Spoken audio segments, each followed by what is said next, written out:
Hey guys, it's Mountain Walk, and today we're going to be talking a little bit about Pox. Yes, that's right, this deck, another mono black deck, that's really great. Everyone likes Pox. This should be fun and interesting. Um, this is something that just sort of came up like just the other day. I was like, wow, I should, like I was going through, I think it was like my foil cards, and I had like a smallpox in there. I was like, man, I love smallpox. This card is sweet. Obviously, the time spiral art, because time spiral is sweet, and that art is way better than like the other reprinted art. Anyways, I was like, man, I love this card. I want to play Pox. And I was like, wow, I can actually play this in Premodern. So I was like, this is great. Another mono black deck. I can get all these swamps and arrange them in ways that will be very pleasing. Anyways, we're talking about Pox today. So, Pox. Okay, so yeah, Pox is just basically mono black, lots of attrition, sort of resource denial, kind of almost a prison-y kind of thing, and basically just make them discard and destroy lands and make them lose life and stuff, and yeah, so that's sweet. That's basically the idea. The deck that I built kind of looks a little wonky. I think some of the numbers are kind of off. I think it's kind of hard to tell like which cards outside of like say like duress and pox itself. It feels like the numbers of stuff is kind of like all up in the air. You pretty much always want like the 4 duress though, 4 pox, and then probably like the 4 innocent blood too. Those are really good. Um, yeah, so that's kind of sweet. Uh, and I built the deck basically more for a like a combo control or sort of like slower creature mid-rangey stuff. This seems to be most of the decks in Premodern, at least like going by like TC decks. A lot of people tend to play like all sorts of wonky things or whatever. So I'm like, oh, okay, so this is pretty good in like all those matchups. Especially like decks that want to play like a lot of lands, build a lot of resources, that kind of thing. Being able to deny them that is pretty sweet. And there are sometimes some of the Pox decks previously have splashed different colors like white or black, or excuse me, white or green, excuse me, in Legacy for all sorts of things like Gerard's Verdict or green for Life from the Loam, of course. Uh, so we don't obviously get to play green because obviously there's not really any good green cards. You can splash white, get Gerard's Verdict and Vindicator, Swords, or that kind of stuff. But I like the more, especially since you're casting Pox and you don't really want to be vulnerable to opposing wastelands outside of like your mainlands or something. I figured a mono black would be a little bit better, a little bit more solid mana base, which is kind of nice. So I just stuck with mono black. I guess you could get deck's a little better if you're able to play like something like Gerard's Verdict. That's a big one, or Vindicate too is pretty good. Um, yeah, those are big inclusions, but I think it's just too much to ask to try and play like two colors. I like consistency overall more than power, I think that's typically how I approach deck building. But let's go ahead and look at this thing. Okay, so we got all sorts of stuff. Again, uh, the aforementioned Duress, Pox, Innocent Blood, and then everything else is kind of a little bit up in the air. I got Rancid Earth. There's other ones. There's like, for example, Choking Sands, I think it's called. But that only destroys non-swamps, but does have the add benefit of them losing 2 life if it's a non-basic land. But I like Rancid Earth because it when you have Threshold, it deals extra damage and can sweep their board too. Typically, creatures are a lot smaller in this format, so against like some of the more sometimes against aggressive decks.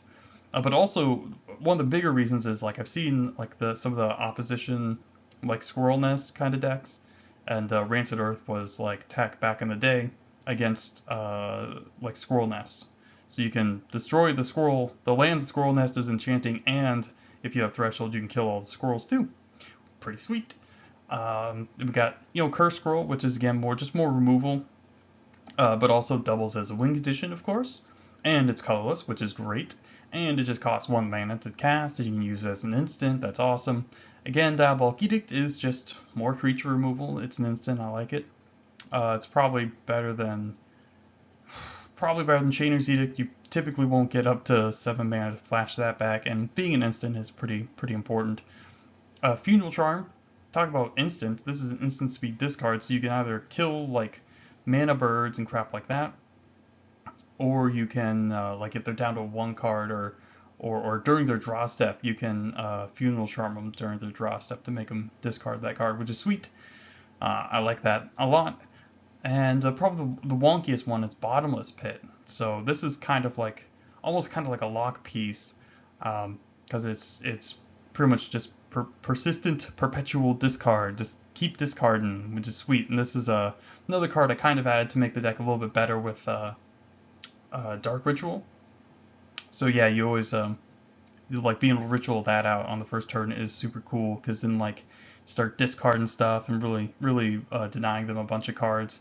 So by the time it's like turn 3, they're friggin' down to like nothing. Turn 3 or 4, they're down to like nothing. Oh yeah, that's sweet. And Bottomless Pit is cool. I like it. Really great. Really strong. Then we got all the different win conditions. Nether Spirit, of course, great with the Bottomless Pit, which is cool. And the Rack, really good with a lot of discard. And these can help kill a little bit faster because Pox obviously makes them lose life, so that's pretty strong. But yeah, those are obviously they don't have a bunch of cards in their hand. The Rack is pretty sweet, right? Nothing too weird there. Let's see here, and then we got the mana base, which is just a bunch of swamps, 1 wasteland, 1 dust bowl, 4 factory, 4 dark ritual. I think I might need to work on the mana base a little bit more. Maybe 1 more wasteland and or dust bowl. Maybe I might even be able to just cut a swamp in general. Feels like sometimes I draw too many lands late game. Or yeah, so that one's kind of one I need to work on. And of course the sideboard. Basically, a lot of it's tooled against some of the more aggressive decks, and the other part is tooled against like the rest of the decks. You're good against the combo decks and things like that, and where you're just basically removing like the cards that just aren't very good. Like against creatureless or creature light control decks, you'll be like, well, I don't need this, or this isn't very good, so I don't need the Innocent Blood, so I'll board in Sphere of Resistance or Tormod's Crypts or whatnot, Dystopia against Enchantress, that kind of thing. There's tons and tons and tons of sideboard cards to play. So yeah, but yeah, this is basically the deck list, or at least this is my deck list. So yeah. Okay, like I said, lots of different sideboard cards to play. I mean, instead of like Infest, you could always play something like Ensnaring Bridge, obviously, because you get Hellbent pretty fast. There's all sorts of things. I was thinking maybe even playing like main deck Phyrexian Furnace, because sometimes if you draw 1 too many, or 1 additional Nether Spirit, I guess is the best way to put it. So if you have 2 and they're both dead in the graveyard, then obviously that's bad, and you can't do anything with it. But if you have a Furnace, you can, if it's the only card in your graveyard, you can just tap it or whatever and remove it, or you'll have to like sack to exile it. But you get to draw a card, which is nice, and of course, Phyrexian Furnace has value against, graveyard hate against other decks. So that's something I thought about too. So that's something to think about.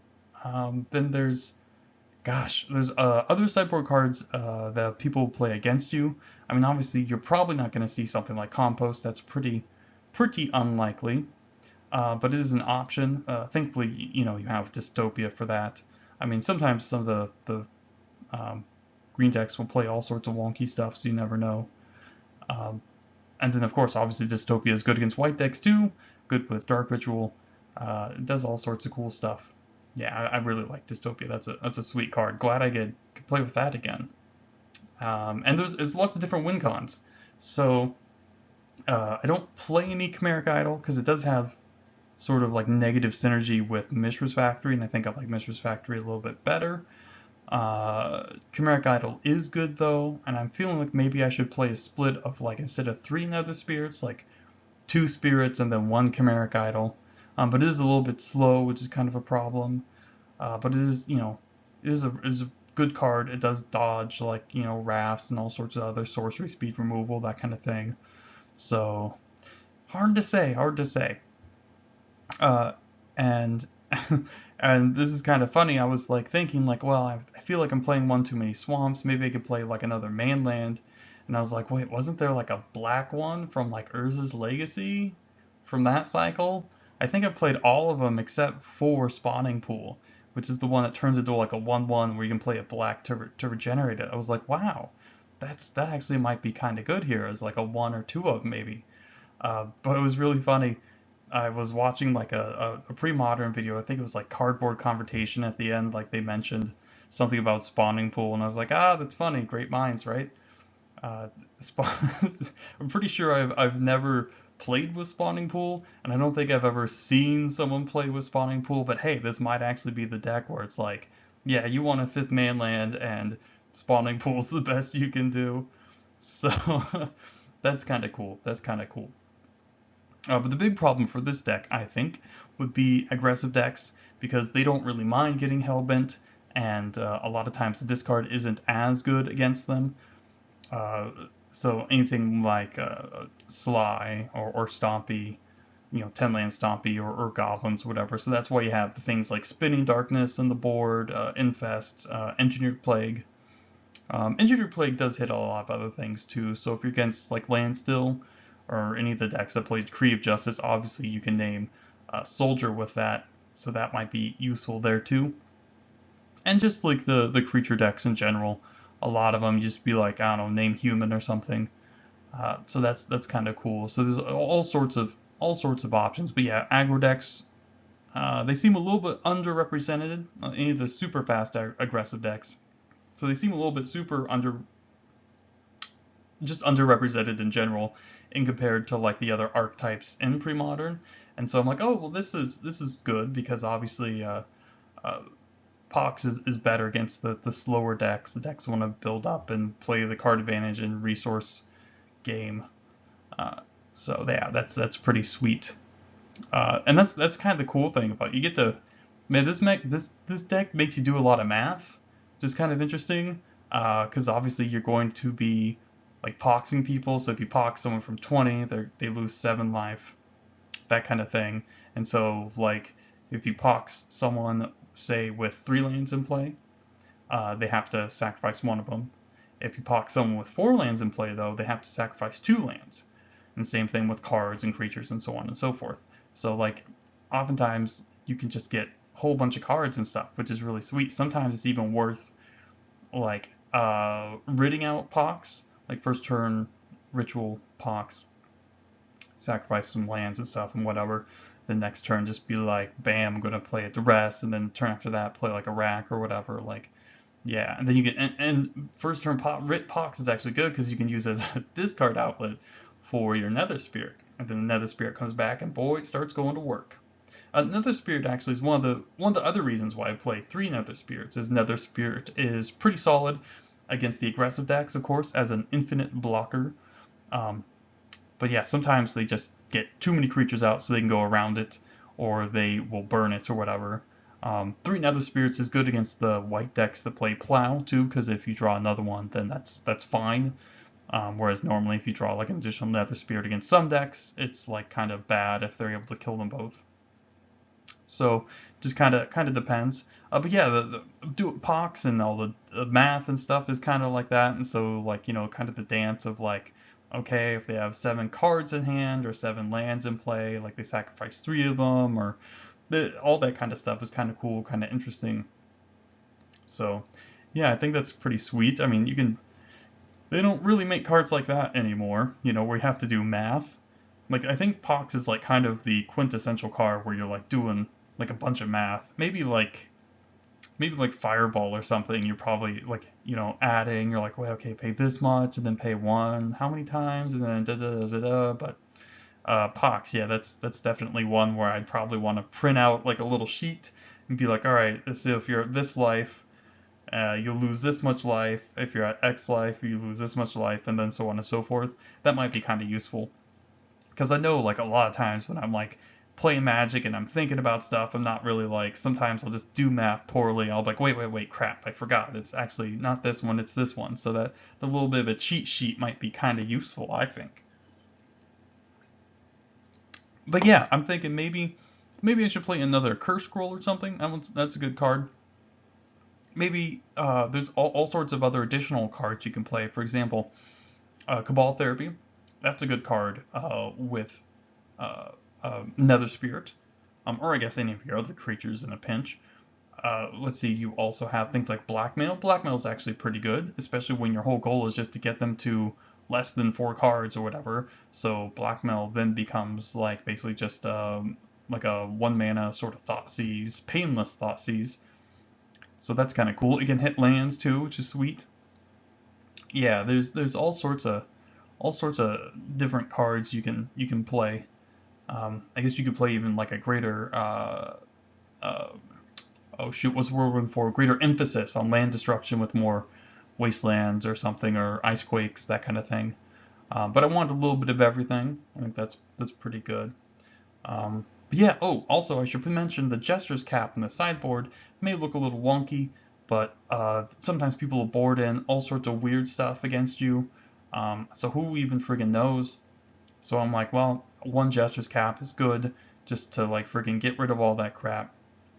You know, you can rid it out on turn 2. The next turn, like friggin' get rid of all their nasty cards that would give you a pain in the butt. And oh, also again, how could I even mention? Contamination might be a good sideboard option as well. Obviously, Contamination, Nether Spirits, it's pretty good luck. Uh, all sorts of sweet stuff.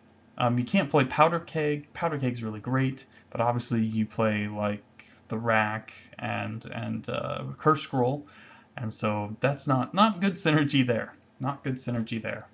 So yeah, there's all sorts of things to choose from. I think all sorts of things you can do.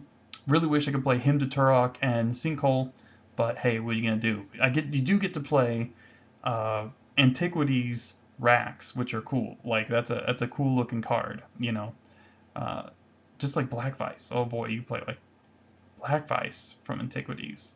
Obviously not in this deck, but just in general, that's kind of cool. I like black bordered old cards that kind of look wonky and aren't very expensive, which is sweet. But anyways, guys, that's it. That's it for today. All these sweet ideas, all these cool cards. Oh my gosh, you get a chance to flaunt all your different editions of swamps, and you can put them in chronological order, which is amazing. Or you just like go mono guru swamp, which is also awesome. I think they're like hundreds of dollars a piece now, which is totally crazy. God, they were even super rare back in the day when I first started playing, and now it's like you can't even imagine. Man, those cards are sweet, and they're not even foil. Amazing. Can't Guru's pimp. Beta swamps are pimp. I for my deck, I'm currently using the swamps from Ice Age. Ice Age has sweet swamps, and they go very well with the pox because you're casting pox off your Ice Age swamps. I mean, really, can you lose? You can't lose. You can't lose. It's too amazing. It's too amazing. So that's it, guys. Have fun denying your opponents the ability to play Magic. That's always really sweet. Um, Maybe you can get some defense grids in there so they can even counter your stuff. Boy, I love defense grid. So, anyways, guys, that's it for today, and have a nice day.